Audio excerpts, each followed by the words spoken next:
Third special point है हमारा कि जब आपके एक ही कंपाउंड में डबल बॉन्ड भी हो और ट्रिपल बॉन्ड भी हो तो कैसे हम रिएक्ट करवाएं, और आपके पास एक ही मॉलिक्यूल हो, मान लो किसका, HX का, और डबल बॉन्ड भी है ट्रिपल बॉन्ड भी है, तो किस बॉन्ड को हम तोड़ेंगे।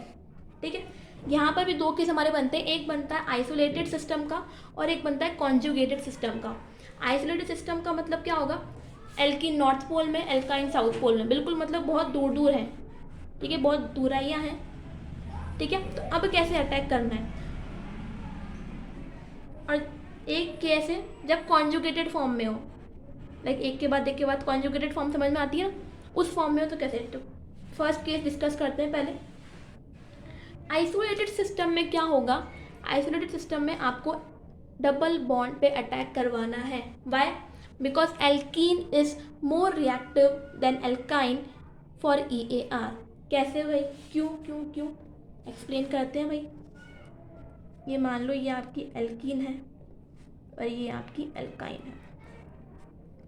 मैंने पहले ही बोला है कि EAR की रिएक्टिविटी आप कैसे चेक करोगे, स्टेबिलिटी ऑफ कार्बोकैटायन। ठीक है, बॉन्ड जब मैं तोड़ूंगी तो क्या बनेगा, ये कुछ ऐसा बनेगा। हाँ जी, बिल्कुल ऐसे ही बनेगा ये वाला। लेकिन यहाँ पे क्या होगा, यहाँ पे एल्काइन का जब मैं एक बॉन्ड तोड़ूंगी तो ये कुछ ऐसा बनेगा। तो अब देखो यहाँ पे क्या है, सिंगल बॉन्ड है कार्बन के बीच में, उसके ऊपर पॉजिटिव है, और यहाँ पे क्या है, C डबल बॉन्ड C है, उसके ऊपर पॉजिटिव है। तो C डबल बॉन्ड C की इलेक्ट्रोनेगेटिविटी जो है C सिंगल बॉन्ड C से ज़्यादा होती है, राइट। तो ज़्यादा इलेक्ट्रोनेगेटिव एलिमेंट के ऊपर पॉजिटिव चार्ज अनस्टेबल है, कंपैरेटिवली अनस्टेबल है ना। तो यानी कि ये वाला कार्बोकैटायन कंपैरेटिवली कम स्टेबल है इस वाले कार्बोकैटायन से, यानी कि एल्काइन की रिएक्टिविटी कंपैरेटिवली कम होगी एल्कीन से। ख़त्म बात। तो बस वही देखना है कि जब आपका कॉन्जुगेटेड सिस्टम नहीं हो, आइसोलेटेड सिस्टम हो, तो वहाँ पे एल्कीन पे अटैक करवाना है आपको HX का। ठीक है, तो वो मैंने करवा दिया।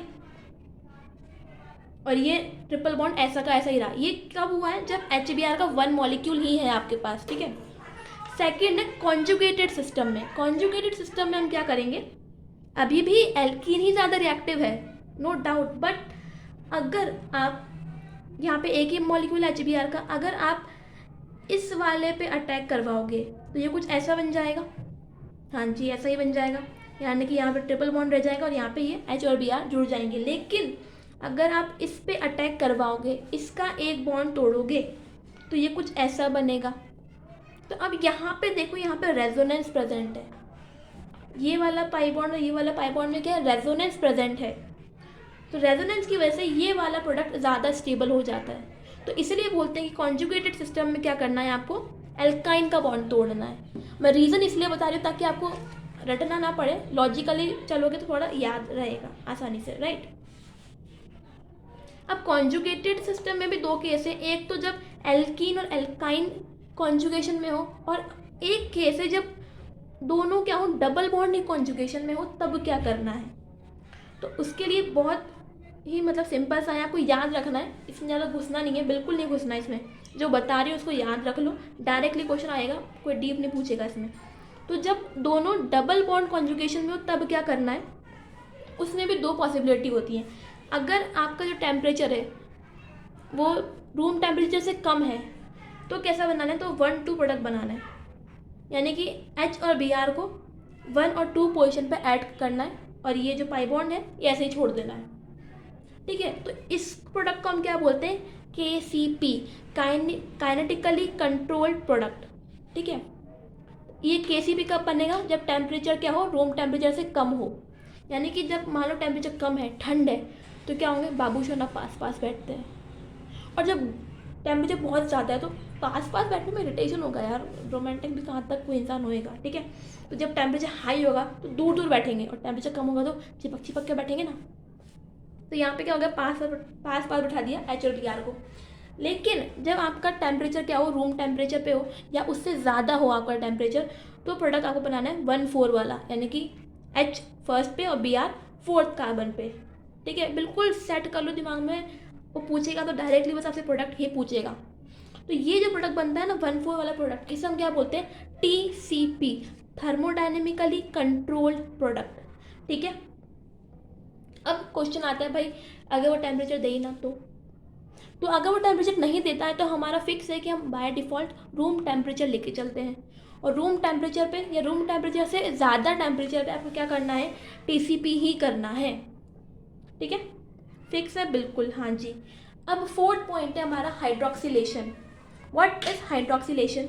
तो hydroxylation is addition of 2 OH molecule. ठीक है, यहाँ पे ऐसे तो मतलब 3-4 केस होते हैं बट बिल्कुल काम का नहीं है, सिर्फ एक ही केस है तो यहाँ पे काम का होता है, जिससे लिटरली क्वेश्चन आते हैं, and that is bears reagent वाला केस। ठीक है, now what is bears reagent? Bears reagent is 1% cold dilute alkaline KMnO4। ठीक है, और इसका कलर क्या होता है, पिंक पर्पल टाइप का इसका कलर होता है।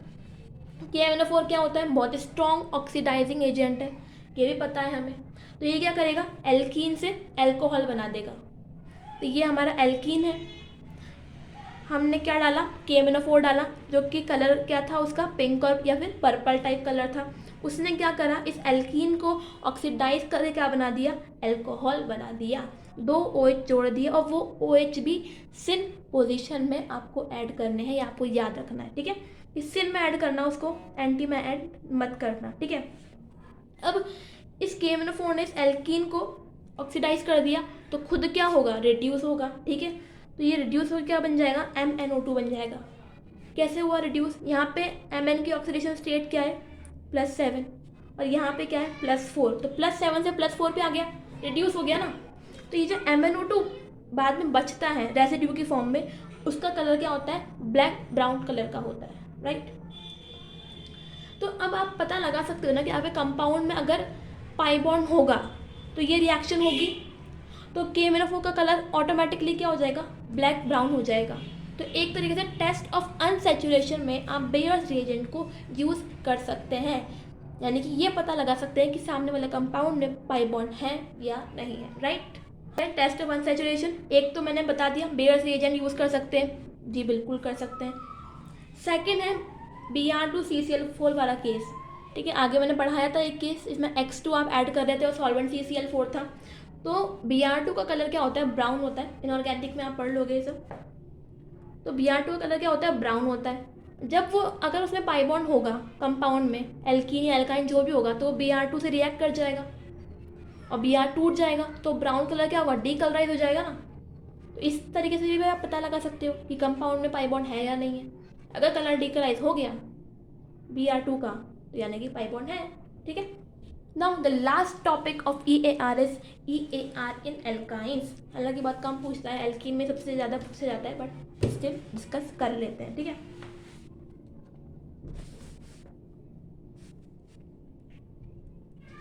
ये रहा हमारा, और हमें क्या ऐड करना है, हमें यहाँ पे ऐड करना है HX। ठीक है, अगेन वही प्रोसेस, कुछ नया नहीं है, बिल्कुल वैसे ही चलना है बेसिक से।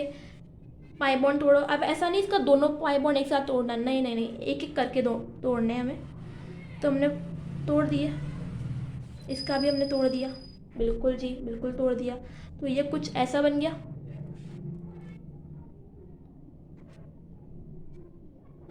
राइट, बिल्कुल बन गया।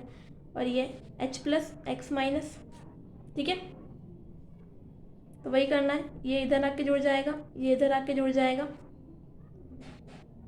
है ना, अपोजिट अपोजिट अट्रैक्ट करते हैं एक दूसरे को, हाँ जी बिल्कुल।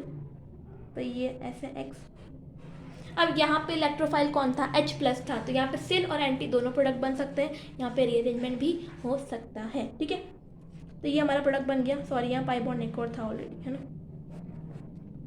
अब क्या करना है, अब एक और हम HX का मॉलिक्यूल लेंगे और ये वाला पाई बॉन्ड भी तोड़ देंगे। ठीक है, ये समझना है यहाँ पे कि ये पाई बॉन्ड हमें कैसे तोड़ना है। वो कैसे देखेंगे हम, अगेन कार्बोकैटायन बनाएंगे, जो दोनों पॉसिबल कार्बोकैटायन बन सकते हैं, और हम चेक करेंगे कौन सा कार्बोकैटायन ज़्यादा स्टेबल है। ठीक है, तो लेट्स स्टार्ट।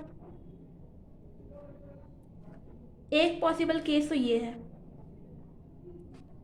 राइट, और एक पॉसिबल केस ये है।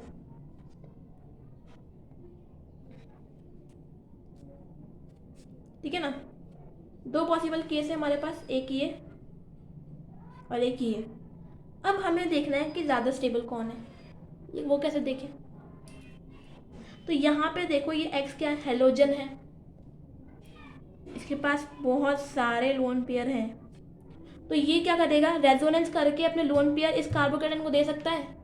तो यानी कि ये वाला कार्बोकेटाइन ज़्यादा स्टेबल हुआ ना, हाँ जी बिल्कुल, तो ये वाला कार्बोकेटाइन हम बनाएंगे।